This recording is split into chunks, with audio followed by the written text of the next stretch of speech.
Please excuse my appearance. I have not really slept and I'm extremely stressed out with what's going on.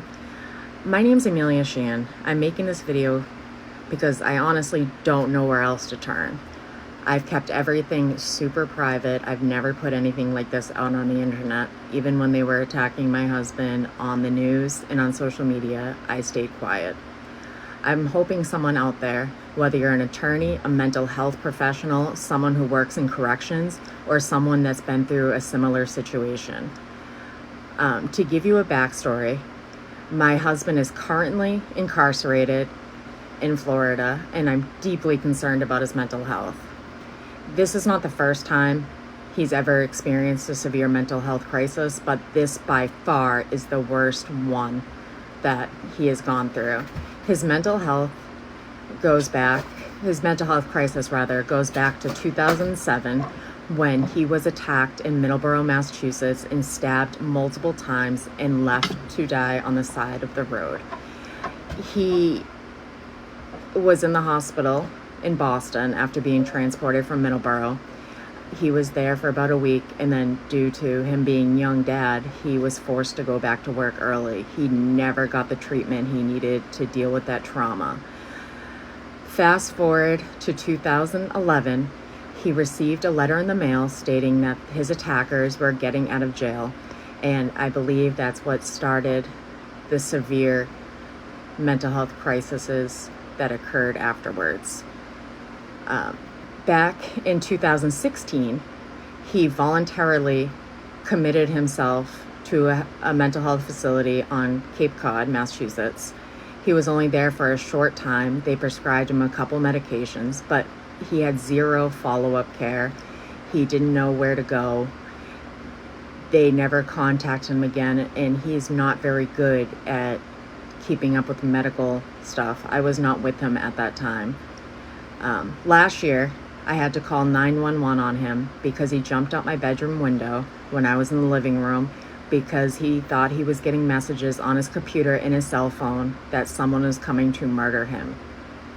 These are all fictional for what I can see. I've checked his email, I've checked his phone and his whole computer, and those messages never came through whatsoever. I believe the big cause of this is AI, because AI can make you think you're going crazy, and he's a heavy AI user. Over the past year, I've literally watched my husband disappear in front of me. He barely sleeps. He lost a significant amount of weight. His paranoia became more and more intense. He started believing things that weren't based in reality, to the point where he was writing in his own language. I truly believe he's never got the correct diagnosis or treatment that he needs.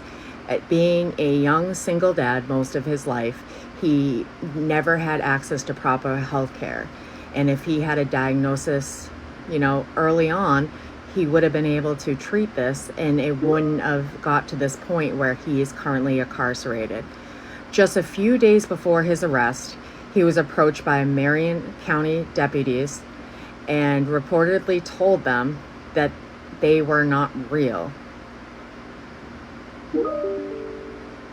And he actually videoed this whole thing, and I watched him. He went right up to the cop and said, "You're not real, where's your badge, everything else." I really wish that our sheriffs in this state were trained to see someone that clearly is in the middle of a mental health crisis. Like I said, this was the Thursday before the arrest. And then on July 13th, he was finally arrested because he ran from the police because he truly believed the police were out to get him. This all stems from the fact that he has extreme paranoia from that incident that occurred in 2007. From July 13th to July 23rd, I was only able to speak with him for probably a total of about 3 minutes. 2 minutes from when he initially got arrested, and then I was able to talk to him for another minute once he had phone access. When I finally heard his voice, I could tell he was still spiraling. He didn't sound like himself. It didn't sound like someone whose conditions have been treated are getting better. He was unmedicated besides Zoloft, which anyone that knows anything about antipsychotics, Zoloft will not help you with a mental health crisis, with paranoia and everything else. It literally helps with anxiety. The anxiety comes from the paranoia. So I'm sorry, I'm getting totally lost, and I wrote notes down to make sure I stayed on topic, but it's just so frustrating. So I've been calling the jail, I've been calling his public defender, I've been calling the court system, doing everything in my power to get him on the correct anti-psych medication. Without this medication, I fear for his life in jail because he's not thinking rationally. He thinks that everyone's out to get him, and I really don't want him to get in more trouble when he's there because he's not in the state of mind. At one point when I called, they said it was a possibility to move him to a short-term mental health type facility to get him stabilized. But when I called this morning, apparently that is not even an option for him. I was just waiting for the attorney to set it up because the first mental health worker I said it was a possibility, but apparently that doesn't exist. I'm not making this video to excuse my husband's actions at all. That is not my point. What I need is advice or pointing in the right direction of how to handle this so we can get the correct mental health he needs while he's in jail, so he doesn't get in trouble, doesn't get himself hurt, doesn't approach an inmate and say something stupid because he doesn't realize what's going on in his head. He's barely sleeping.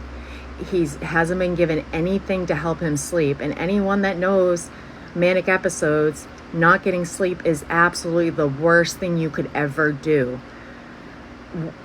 I'm going to end this video with, what do I do? Who do I call? How do I get him the help?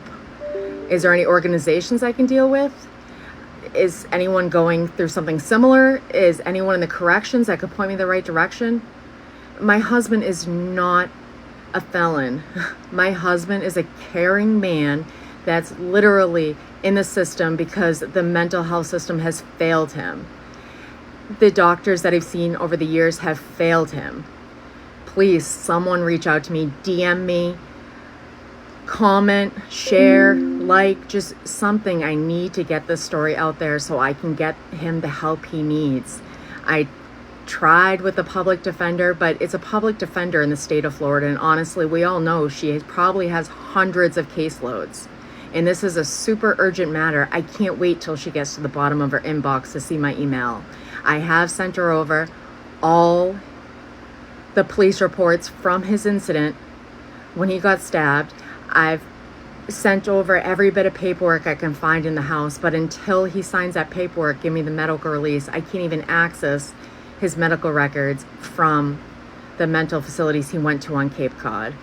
Sorry this video has been all over the place and I was stuttering and repeating myself. I'm just so lost, so tired. I just want my best friend safe. And I want him to be better. I want his brain to be quiet.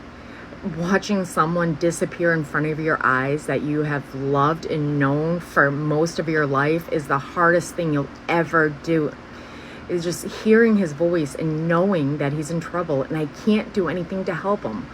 It's, sorry, I'm rambling on again. Please, someone message me, share this, DM me, something. I need help to figure out what direction I can go in. Thank you for listening. Have a good day, everyone.